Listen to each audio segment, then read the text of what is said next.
আপনি দেখছেন সদ্গুরু শরণম, আধ্যাত্মিকতা, বিশ্বাস আর রহস্যের মিলনে গঠিত এক পবিত্র যাত্রাপথ।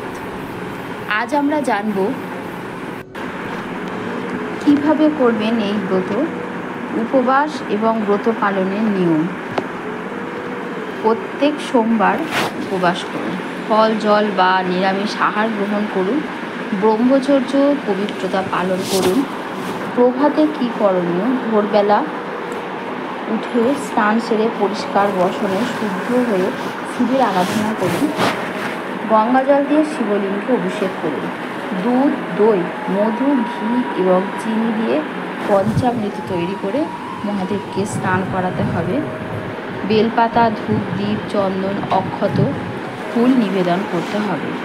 এবারে যে মন্ত্রটি জপ করবেন মহাদেবের কাছে, নমঃ শিবায় মন্ত্রটা জপ করুন 108 বার।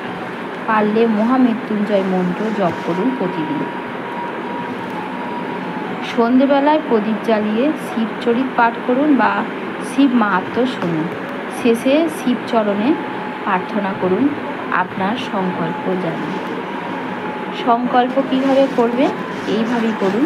ব্রতের শুরুতে মহাদেবের সামনে বসে নির্দিষ্ট করে বলুন, আমি অমুক। নিজের নামটা বলুন, নিজের নাম বলে বলুন, শ্রাবণ মাস শুরু হতে শুরু করি, 16টি সোমবার ব্রত পালন করব, মহাদেবের আশীর্বাদ প্রার্থনা।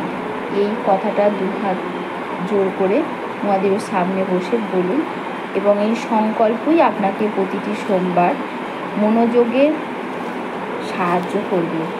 এই ব্রতের ফলে আপনি কী পাবেন? বিবাহের বাধা দূর হবে, দাম্পত্য জীবনে শান্তি আসবে, কর্মজীবনে উন্নতি হবে, দীর্ঘ রোগ থেকে মুক্তি পাবেন, সন্তান লাভের সমস্যা থাকলে তা কেটে যাবে, মহাদেবের কৃপায় জীবনে আসবে এক অনন্ত শান্তি ও আশীর্বাদ। আপনি যে মনস্কামনা নিয়ে করবেন এই ব্রতটি, সেই মনস্কামনায় আপনার পূর্ণ হবে। কিছু টিপস গুরুত্বপূর্ণ, অতি গুরুত্বপূর্ণ এই টিপসগুলো মন দিয়ে শুনবেন বন্ধুরা। কোনো সোমবার ব্রত ভঙ্গ করবেন না। অসুস্থ হলে একমাত্র ফল বা জল গ্রহণ করবেন। কেউ কেউ প্রত্যেক সোমবারে কাঁচা দুধ দিয়ে অভিষেক করেন, এটি অত্যন্ত ফলদায়ক। সম্ভব হলে প্রতিটি সোমবার শিব চালিসা পাঠ করুন। শেষ সোমবারে মহা ধুমধাম করে শিবের পুজো করুন এবং 5 জন বা 7 জন ব্রাহ্মণ বা দরিদ্রকে অন্নদান করুন। এবার ব্রতের সমাপ্তি কিভাবে করবেন? 16তম সোমবার ভোর থেকে মহাদেবের পূর্ণ আচার অনুষ্ঠানে পুজো করতে হবে। একটি কালো ধুতির মধ্যে চাল, দুধ, চিনি, 5টা বেলপাতা এবং শিব চিত্র বা শিবলিঙ্গ রেখে দান করতে হবে এবং প্রার্থনা করুন যেন আমি এই ব্রতের মাধ্যমে মহাদেবের আশীর্বাদ চিরকাল পেতে পারি। এইভাবে এই ব্রতকে পালন করতে হবে এবং আপনার অবশ্যই মনস্কামনা পূর্ণ হবে, সৌভাগ্য আসবে, শান্তি আসবে, কর্মক্ষেত্রে অগ্রগতি হবে, সাফল্য হবে এবং ব্রত শেষে মহাদেবের কৃপা আপনি চিরকালীন পেয়ে যাবেন। পুজোর পদ্ধতিটা কিভাবে করবেন? এই ব্রত চলাকালীন শিবলিঙ্গে গঙ্গা জল ও পঞ্চামৃত দিয়ে অভিষেক করবেন। এবারে বেলপাতা, ধূপ, দীপ, ফুল, ফল অর্পণ করবেন।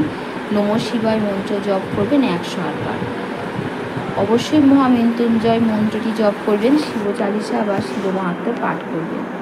উপবাস করে সারাদিন কিছু খাবেন না, শরবত যেটা পারবেন খাবেন। আপনি খুব বেশি খেতে পারেন, খেতে পারেন, অবশ্যই খাবেন। না পারলে খেতে তো হবেই। ফল, জল বা নিরামিষ আহার গ্রহণ করতে হবে। এবারে শিবচরণে প্রদীপ জ্বালাবেন সন্ধেবেলায়, নমঃ শিবায় মন্ত্র জপ করবেন এবং শিবস্তোত্র বা গল্প পাঠ করবেন। ব্রতের সমাপ্তি করবেন ওইভাবেই করবেন। 16টা সোমবারে মহাপুজো করবেন শিবের, ব্রাহ্মণ দরিদ্রকে দান করবেন, খাদ্য, বস্ত্র, অর্থ যা পারবেন শিবের উদ্দেশ্যে ধ্যান করে কৃতব্রতের সফলতা আপনি কামনা করুন এবং শিবের নাম জপ করুন। গুরুত্বপূর্ণ সাবধানতা কি? এই ব্রত চলাকালীন মিথ্যে কথা বলা যাবে না, ঝগড়া করা যাবে না, মদ মাংস খাওয়া যাবে না, শুদ্ধতা এবং নিয়ম মেনে অবশ্যই চলতে হবে। ব্রত ভঙ্গ হলে আবার নতুন করে 16টি ব্রত যদি ইচ্ছা হয় আবার শুরু করতে পারেন। 16টি সোমবার ব্রত কেবল একটি আচারই নয়, এটি মহাদেবের প্রতি নিঃস্বার্থ ভক্তির এক শক্তিশালী প্রতীক। এই ব্রত যদি ভক্তি করে পালন করা হয় তবে শিবের কৃপা অনিবার্য। ওম নমঃ শিবায়। আপনি যদি চান অবশ্যই এই ব্রত পালন করে নিজের মঙ্গল করতে পারেন এবং আপনার সংসারে যে অন্ধকার নেমে এসেছে তা অবশ্যই দূর হবে এই ব্রতর মাধ্যমে। আপনার যদি ভিডিওটি ভালো লেগে থাকে অবশ্যই ভিডিওটি আপনার প্রিয়জনের কাছে শেয়ার করবেন। যদি কোনো প্রশ্ন থাকে এই ব্রত নিয়ে অবশ্যই আপনি কমেন্টে লিখবেন, আমি উত্তর দেব। অবশ্যই কিছু জানার তো থাকতেই পারে, সমস্ত প্রশ্নের উত্তর আপনি পাবেন। ভিডিওটি ভালো লাগলে অবশ্যই যেন লাইক করবেন, শেয়ার করবেন এবং চ্যানেলটিকে সাবস্ক্রাইব করবেন। সদ্গুরু শরণামের পাশে থাকবেন যাতে করে আরও মাহাত্ম্যপূর্ণ ভিডিও আপনাদের সামনে আসতে পারে। শ্রাবণ মাস মানেই হচ্ছে মহাদেবের মাস, আর এই 16টা সোমবার ব্রত মানে শিবের সাথে আত্মার বন্ধন। তাই নিষ্ঠা ও ভক্তির সাথে এই ব্রত পালন করুন, আপনি ফল নিজেই বুঝতে পারবেন। নমঃ শিবায় মন্ত্র জপ করবেন। শেষ করছি আজকের পর্ব সদ্গুরু শরণামে। আবার দেখা হবে অন্য ঈশ্বর তত্ত্ব নিয়ে, অন্য আলোচনা নিয়ে।